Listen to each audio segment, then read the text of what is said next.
Hi, Vince and Karen. Hi. Hi, Alan. Welcome to this ValuesJam, the guest session series. And I'm particularly thrilled this week, actually, because it's World Quality Week, isn't it, Vince? That's right. It's World Quality Week. It happens at this second week in November every year. So I'm particularly pleased to be here talking about this subject as our theme for this year is doing the right thing, which I think segues nicely into today's values discussion. Yeah, absolutely it does. So Quality Week, I'm sure we'll hear more about that as the conversation unfolds.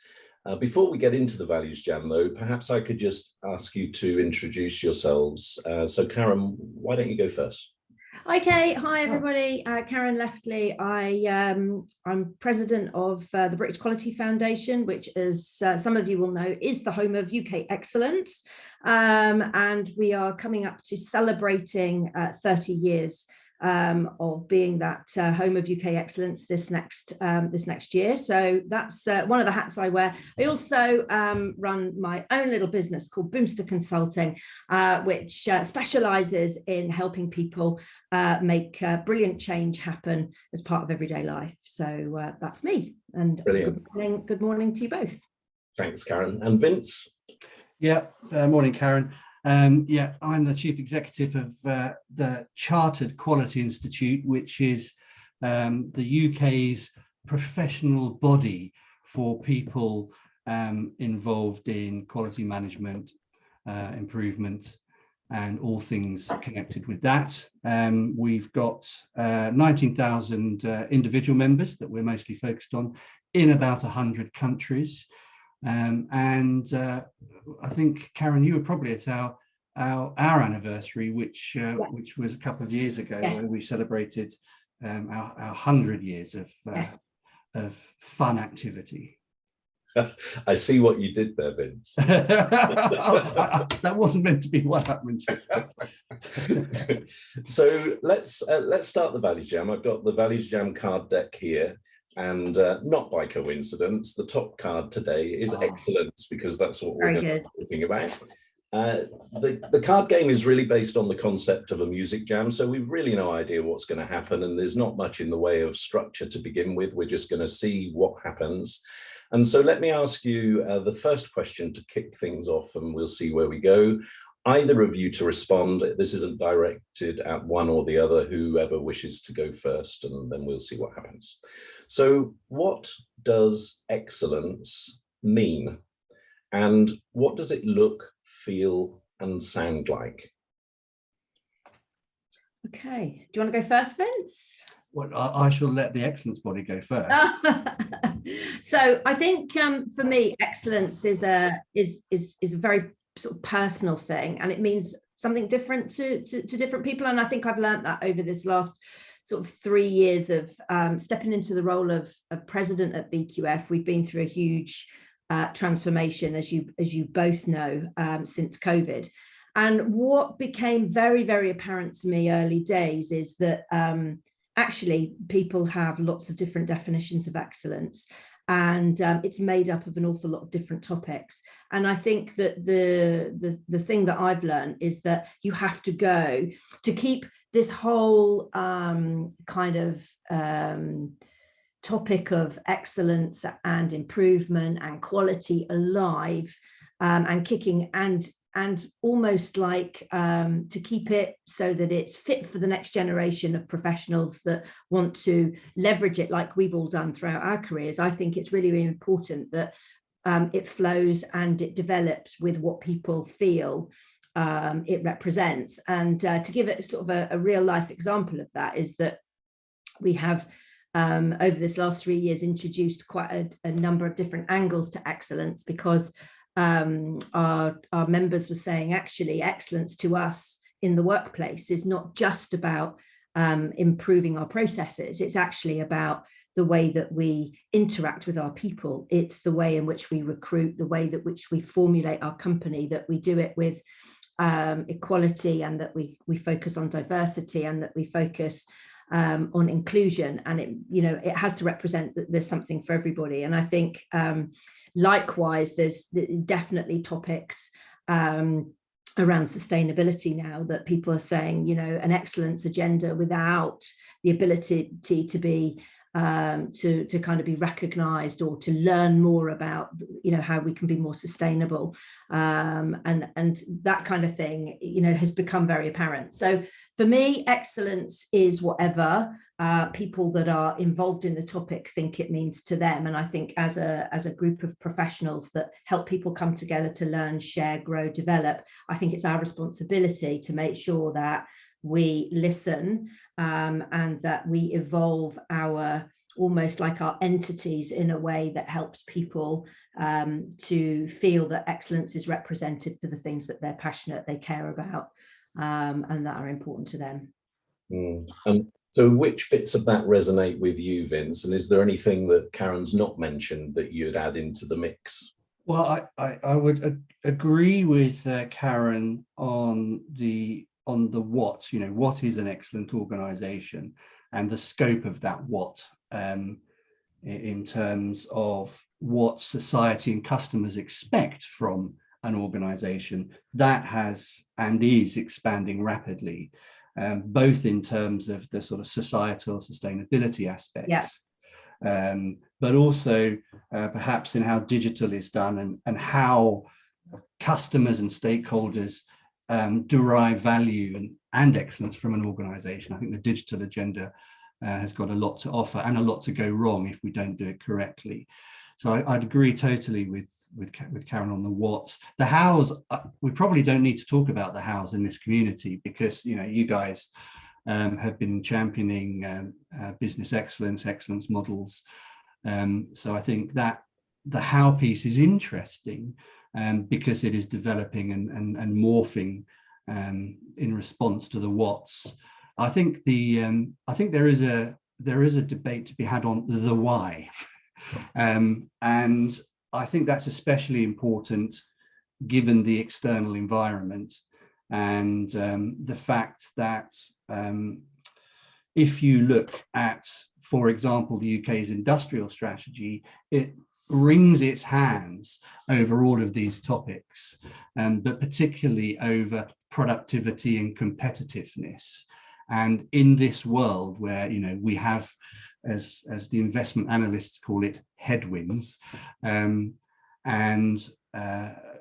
difficult economic environment, and also the need in public services to deliver under those what are going to be more extreme circumstances as well. I think that excellence agenda has a lot to play in that debate on productivity and competitiveness over the next couple of years.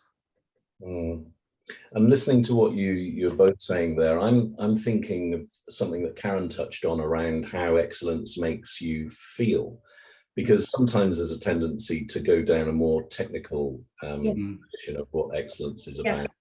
Yeah. Excellence is one of my personal core values, and the way that I define it is being involved in stuff that makes you and others really proud. Yeah. And then people on the outside kind of admiring what has been done. And I hadn't thought about this before, but both of those perspectives are very emotional rather than rational, Karen. Yeah, and I think also what I've learned is that and Vince touched on the how of excellence, but I think what I've learned is that people don't want to be constrained in the how. And I think that that's a response that we've had to kind of adapt to at BQF, because there is no one way to do excellence, and we only know the best way until we find a better way. And the way that we find a better way is that we're not too proud to learn and see what others are doing, and to take the best of the best, evolve it, but never sit still on it. And I think that we can, it doesn't matter what model you use, whether it's a business, a well-known business excellence model, whether it's a something that you've developed internally inside your organization. However you've come up with it, what you're doing is you're striving to make things better, faster, cheaper, more value for your customers, your clients, your people that work for you, the society around you. And I think that that's what's really important, is that we should allow there should be no boundaries to what we do and how we do it and who we include in our excellence kind of community, because everybody has a role to play, and everybody, there's something to learn from everybody, even a micro business, a one-man band, up to a big corporate organization. I think that the power of bringing all of those, brilliant minds together, there is always so much to learn. And I think that's one of the biggest things that has struck me, certainly in the last few years, is that we should not restrict people to how they do things. It's actually the outcomes and the achievements that they achieve, and the results that they get is what we should be learning from, and seeking to help others realize that they can also do the same thing. That's interesting, Karen, because my theory is that the vast majority of people go to work to do a good job, and probably a good majority of those go to work to see if they can do it better as well. Despite the digital agenda, organizations are fundamentally people organizations, aren't they, that are designed to deliver value for people. And do you think we've got the right focus on that sort of enabling people piece at the moment? So I personally feel that you see stronger outcomes and results where leadership and leaders and senior people have the nerve and they dare to unleash the talent, because I think that where they constrict people, they get a constricted outcome, and also, as you say, people get fed up of trying to improve when they become constrained by the system. So it's a big thing to overcome behaviorally, to dare to let people almost to have the ability to change things and empower them to do stuff differently. And there are environments where you can experiment, and there are environments where it's not safe to do so. So, it takes some working through. But I think that some of the things that I've seen is the organizations that really truly have an empowerment, and it's not in a fancy dress costume, it is true and authentic empowerment. So where they involve people in change, where they involve and invest in people to own the part of the business. It's the mini business mindset, where they own their piece of the jigsaw, and they're allowed to actually improve it. I think you see an awful lot better outcome. Plus you see happier people make a service that is much more of value to customers. And I think there's a lot to learn from the businesses that are going in that way. Sadly, it can change overnight, because as we all know, you cast your shadow as a leader, and you can very quickly switch that off, as it takes an awful long to switch it on. And I was always, having worked in a lot of continuous improvement environments, operationally, senior leaders would say to me, be careful what we do, because if we start this, it's a momentum, it's a movement. If I switch it off, I'll really struggle to regain people's trust that to start doing it again. So you have to really want to do and really want that kind of outcome to actually invest in it. And that perhaps goes back to Alan's original question, where if you start from the basis of this year we're doing excellence, you're doomed. It's about how you do business. That's right. Yeah. Absolutely. That's how I view it. Karen, you've reminded me of I was working for a supply company, and we had to open a new help desk. And there were existing help desks in the portfolio already. And my client said, I want the performance to be better than the existing help desks. So just notionally, let's say the existing help desks were operating at 70%. So the client said, you know, do you think you could get to 72% for the new help desk? Yeah. I was recently out of 5-star hotels. So in that environment, you know, you just strive for excellence rather than kind of set a lower bar. And so I was a bit confused by this. And I went to my team and said, look, the client's suggesting 72% compared to the current 70. What do you reckon? They said, well, we get bonused. So could you knock him down to 71? It's like this crazy conversation. So in the end, I went back to the client and said, what about being brave for the first year? And what about not having a target? And what about guaranteeing the bonus? And just saying to the guys, see what you can do. Yeah. And we delivered 95. So it's to just reinforce your point here about how if leaders could just get out of the way some of the time, so much more can be achieved, right? So this has prompted another question for the two of you, actually, and it's specifically around leadership. So could you give me either an example of somebody or a scenario where you have witnessed excellent leadership?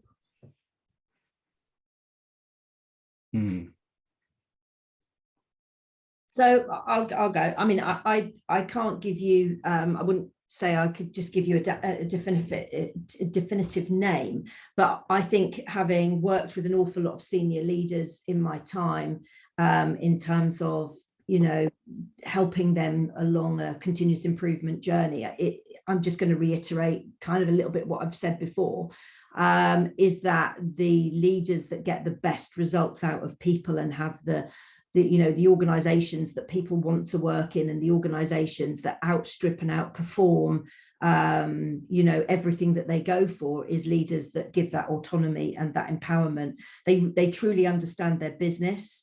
And I always describe it like almost like a 5-year-old football match, that when you go and watch 5-year-olds play football, they all chase one ball. When you get a good leader in place, what they do is they get the playing field set. So, you know, with an excellence hat on or an improvement hat on, and we used to, you know, talk about this a lot with continuous improvement when we're trying to help management teams and leadership teams understand, you know, that actually by equipping and empowering your frontline teams to fix the things that are in their control to fix, you're not giving up your power. You're not, you know, this shouldn't be a threat to you. Actually, what you're doing is you're freeing up your own time as middle managers to focus on the value stream, and actually your counterparts to the left and right of you, the business units that supply you and that you supply. So, you know, if you can free up, if you can get your frontline teams fixing the things and identifying things that they can that fix that are within their control, you can spend your time on much more value, helping them unlock stuff to the left and the right. So where they find something, create an environment where they can actually get it, get it visible, and we can't fix this, but can you help us? And then on top of that, you're then freeing up senior leader time to focus on strategic change and strategic things where they need to focus their time, the 1, 2, 3 big ticket items every year that need their time, attention, and focus.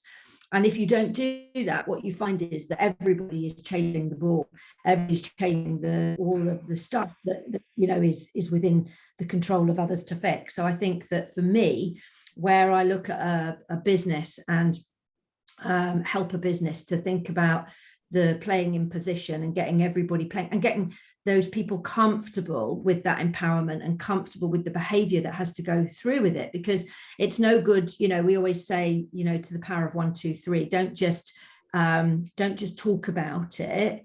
You know, not only do you have to talk about as a leader the things that you want people to do, you have to go out there and you have to do stuff. So you have to actually role model that's the right thing that you want to see happen. But more importantly, you have to reinforce it. And back to your point, Alan, that measures drive behavior. So unless you change the metrics and you change the underpinning infrastructure of the way things are rewarded and measured and recognized, you won't change the behavior of people. It will just be a temporary entity. Yeah, thanks, Karen. And Vince, In terms of your contribution here, either it could be some general thoughts matching Karen, or it could be a specific situation you remember when somebody's demonstrated excellent leadership, or it could be an individual that you admire. Yeah, I mean, I agree, of course, with Karen's excellent overview. I'd put one build on that, which is the approach, and I have admired those leaders who see themselves as facilitators and enablers, and I think that, you know, because that's what you want to do to achieve all of the stuff that Karen has described. And I think that takes quite a lot of head time and space, and it takes skills as well, you know, their coaching skills and so on. But I think, and I don't think enough of that goes on within organizations at the senior leadership level. And I think that's a shame, because unless you are positioning yourself as an enabler and a facilitator, then it's very difficult to get that mindset down through the organization. And you have to, I think the other thing is about message credibility, because you know, what we observe is that you know, things like values, which and policies and statements of intent, if they're not lived and breathed, and people throughout the organization and customers and people throughout the extended value chain, if they don't see that, if they don't feel it, if they don't hear it, that can easily be knocked, and then you're into cynicism, and people think, well, okay, I'm not going to put my back into any of this, they don't really mean it. So I think message credibility is very important. Yeah, there's no room anymore, is there, for that gap between what you say and what you do, because people see it and draw their own conclusions, whether it's fair or not. Yeah. So a challenge for excellence actually is really in the form of, you know, in the last few years, perhaps it's become a topic of interest to talk about minimum viable proposition and good is good enough and all of that sort of stuff. So how do you see that approach matching with this striving to be excellent and striving for the very best? And in the eyes of some of those people, perhaps encouraging waste by striving for excellence. I'm interested to see what you think of that contradiction. I just see it as, it might be really simplistic, but I just see it as learning mindset. So as long as somebody has got the ability to learn from what they're doing, that for me is where those two things come together perfectly, because what you want is minimal viable product quickly. We learn quickly, but we also then do something different quickly. So if we learn that something's not working, we don't just keep doing it and just go, oh, well, there you go, it didn't work, told you it wouldn't work from the beginning, but actually it's not working, so we try something else. So experimentation, continually improving it and getting to the point where people actually value it. I think rather than this whole, you know, oh, we're going to do something in a year's time and we never get it off the block. And the trouble is, by the time that the years come around, stuff's changing so quickly now in life that it's out of date, wasted money. So I think, you know, in terms of waste and the best way, you know, that you can do a lot of the time to get something up and running and to test it with people, live people that are using it. Obviously, there's different industries where that, you know, that's sometimes not possible, if it's, you know, healthcare or stuff that actually is a danger to life if it actually doesn't work, but where there's opportunity. So it's actually looking at what your product is, what the market is, who your customers are, what they're wanting from the product, and then is it possible to, you know, to do a minimal viable product, get it up and running, and then, but the key to this is it's criminal not to learn from what you do and not to change and evolve it as you go. It is interesting, isn't it, that you know, there's a need for speed. There's a need for speed. There's a lot of different types of what you might call innovation happening, and one has to balance the wants to balance the need for speed with you know, the capacity to de-risk it at the very least. But I think what's more interesting for me is the nature of the relationships in how value is created increasingly. And you know, historically, from a quality point of view, you know, customer focus could have been described as, well, I'll understand what Karen wants, we'll get a contract together, we'll design it, and we'll, you know, then I'll come back to her in a year's time and hopefully she'll like it. And you know, what we're seeing now is much more co-creation in terms of value within an organization, within value streams, and between the customer and the customer and the provider, and even in a product environment. You know, that idea of product servicization and developing that with the customer. So for me, it's about those collaborative and co-creative approaches to attack that speed and de-risk it and create value. So that's making me wonder about, you know, are we able to achieve excellence with the old-fashioned organization-centric approach, or do we need to move towards a less well-defined understanding of what organizations are and who they are working with collectively in order to tap into that collaboration that Vince mentioned? So how do you both see that?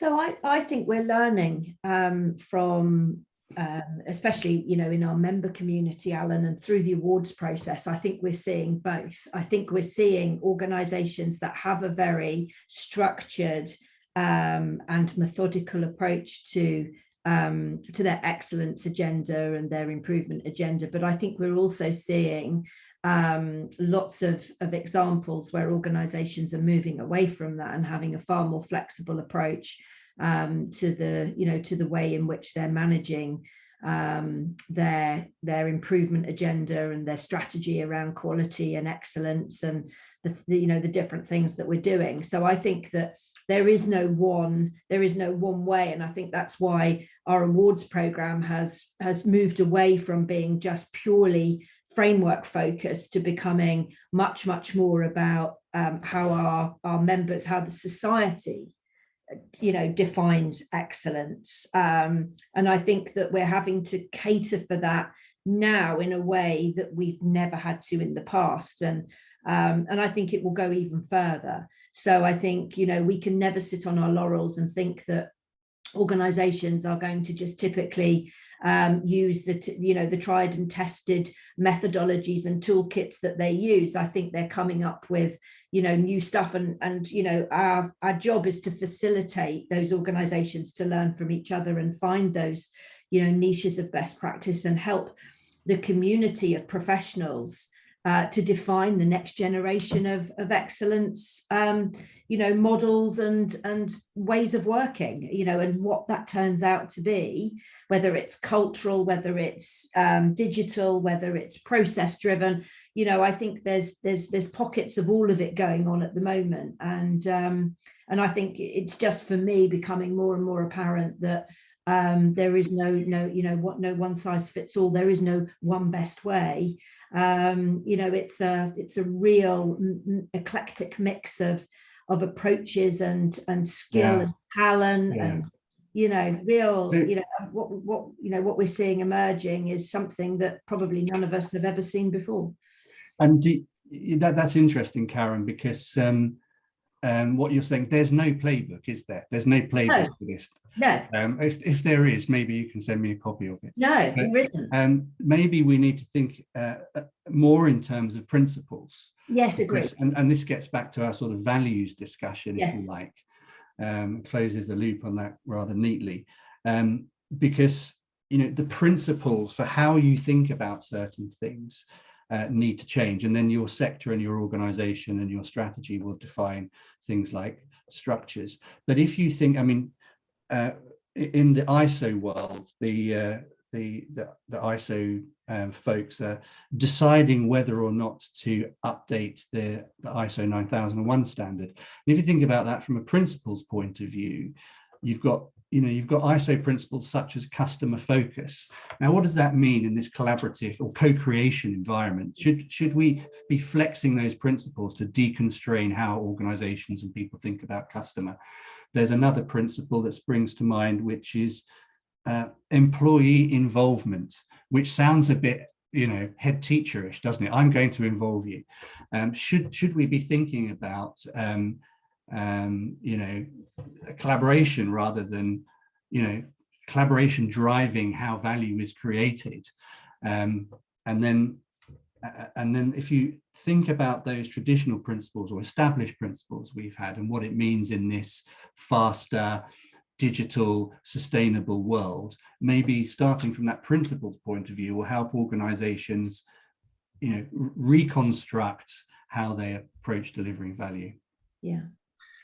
Yeah, and I think what you're both saying here is that because we live in an environment which is increasingly dynamic, there is no place for this is the way you do it. What we need to be able to do instead is help people to be clear about what they stand for, inspire everybody to be working towards that and getting out of their way. Yeah. Yeah. I think it's really changing, and I think even the world of work is changing. And I think people have multiple jobs now. Yeah. People don't work for one organization anymore. We have to look at a world that we have to be flexible, and people have multiple jobs, they're working for multiple organizations, and it's just it's a different way of being now. And I think that the more that as organizations like ours, CQI and BQF, that our role and responsibility to kind of harness all of that great stuff and help people to see all the alternatives and options that they have, and bring people together to be the very best that they can be. And I think that for me, again, is something that excellence is all about. And I'm learned that a lot over this last couple of years, is that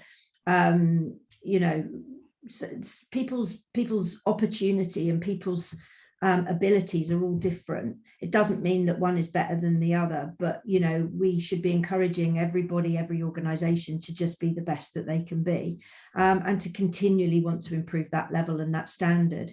So I'm a great believer that especially with our awards program, that we are making it as inclusive as possible. This just isn't about anymore an awards program for the biggest companies doing the biggest things. This is about really tapping out and reaching out into society to really see some of the excellent stuff that people are doing. And I know, Alan, you'll know this next year we're bringing in something around positive social impact, which is there are some amazing everyday people doing some amazing, excellent things. And we're not learning from them, because traditionally we've looked, at the learning around excellence and quality and improvement coming from, basically corporate businesses. But when you experience what we've all lived through this last 3 years, you get to hear stories of that. There's some amazing people out there doing some exceptional things, and we should be, making it our responsibility to find out what that is and what they're doing, how they're doing it, and if nothing else, recognizing the talents of some everyday people. So that's for me, excellence is everywhere, and it doesn't just happen at work, it happens in everybody's lives as well. And we all come across some truly excellent people doing excellent things, and it would just be great to learn from a wider set of people. Yeah, Vince, before you comment on that, Karen, you just reminded me of a really good example of this. So it's a small company. I think they're either in Norfolk or Suffolk, actually, a small coffee company. They only employ around about 40 people, something like that. And I was speaking to the guy that owns the business, and what he said during the pandemic was that he recognized that the pandemic fundamentally changed the lives of their employees. Yeah. And he explained how he re-interviewed every single person coming back to work after the pandemic. and expressing how shocked / surprised he was at how these were different people now. Yeah. And I just remember thinking, you know, I wonder what big corporate organizations with all the big learning and development budgets and all the rest of it, I wonder who is doing something as brilliant as that on the ground. Yeah. Yeah, sorry, Vince, it just popped into my mind, so I wanted to share before I forgot. Yeah. We could probably do another one of these on that COVID shift. But no, I think going back to what Karen was saying, I think, I mean, we've been talking about, you know, being very busy and the need for speed and all of those good things, but I think the value of organizations like ours is giving people the headspace for the conversation and the learning. And, you know, there's lots of good examples out there. There's lots of stuff to learn from or be inspired by, you know, in your awards. And, you know, there's similar examples in our awards. For people to understand the principles, the method, but also the, you know, it's what people call the soft skills, the leadership element, which is what I'd call the magic dust that makes this stuff work. And I think that conversation is important now, given you know, given the shifts that are going on out there, the sort of shifts we've described, because lots of people are learning lots of very, very interesting things. And our role, I think, is to facilitate that conversation of quality, that conversation of excellence, and get the learning out there. Yeah, and I always think of a very simple example to demonstrate this point, because if there are 10 of you members, let's say, and each of you comes with an idea, and you go away with 9 ideas, right? And you've brought one. So what better deal is there than that? Well, I think it's even more powerful than that, Alan, because what we're seeing is, despite the fact that everyone's incredibly time poor at the moment for some reason, despite the fact we've shifted onto Teams and Zoom and there's less travel going on, what we find is there's real power in the ability for our members to collaborate together, not just to share ideas, but to come up with solutions. And that is a much more effective way of doing things, because a lot of what we observe in our membership community is shared opportunity. And why should we all sit in front of our laptops at home solving the same problem, where it'd be much more, you get a much better result, and you do it much faster if you collaborate. So that I think is the other thing to build on top of the conversation of excellence and quality, is the development of the collaborative, to go back to my point on collaboration, collaborating on its development. And Karen, you've got a brilliant example in the Excellence Awards there, right? Have I? Well, members designing. Yeah, well, absolutely, yeah, and it was incredible that apparently that was the first time that we'd involved members in actually coming up with what does excellence mean, and what categories do you want to see. And it was a great exercise to do, and we worked across, we had a Friday slot for about 8 weeks across between 2 awards programs to really thrash out what those awards look like. So yeah, this is co-creation in action, isn't it? Yeah. Because we work very closely with our corporate members in understanding what are the big challenges that you guys are facing, and then how do we work together to symbiotically address those. And that's got a lot more chance of success as well, hasn't it? Because absolutely, the customers involved in the creation. And more fun as well, actually. Okay, so this has been fascinating listening to you both, but we're going to draw this to a close now. And I've got a final question, which is this. What are you encouraged to do differently about excellence as a result of our conversation today? Oh, wow. I think what this has helped me confirm in my own mind is that actually excellence is about much more than just a framework or a model or a set of standards. I think that what you've helped me to land in my own mind is that actually, doing going out and encouraging more people to get involved and to set it almost like what Vince is saying at the principal level is definitely the right thing to do. So I think thank you to both of you for helping to know that I think we're on the right path. Vince?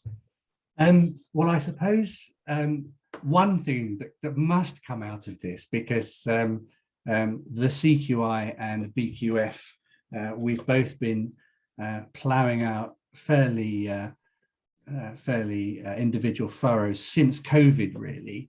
I think this has prompted me to catch up with Karen again, because we're overdue that, aren't we, Karen? Yeah. But I think as a membership organisation, we are very focused on our members, quite rightly.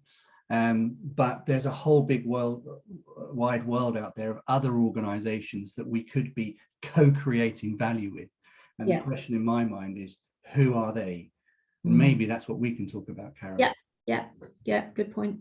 Brilliant. Mine's a very practical one. So I'm focused at the moment on the topic of customer experience. So I'm going to spend half an hour on Google with customer experience excellence and see what I find today. Oh, very good. Just pop in co-creation to that as well, see what comes out. I will do. Okay. There's some interesting studies out there about how some organizations have involved their customers and suppliers, and how they're using that. It's almost like the Toyota idea of getting their staff involved in continuous improvement at a more strategic level. The final point from me, I think, is we've got an excellent celebration coming up, Vince. We have secured the BT Tower for a day on the 29th of November to celebrate all things excellence. And I just wanted to offer you the opportunity to come along to that if you are free. So we'd love you to check your diary, because it'd be great to catch up in person. Thank you very much. 28th of November. 29th. Brilliant. I shall let you know. 11 till 5. Not on the top floor, I hope. Yes, we're going up. I won't look out the window. For a viewing, yes. And so to end this, I just have to say that, Vince, from that level, there is an excellent view. Very Radio 4. Karen, Vince, thank you very much. Thank you, Alan. Thanks for organising. World quality. Thanks, Alan. Yeah, good to catch up, Vince. See you soon. Cheers. Bye.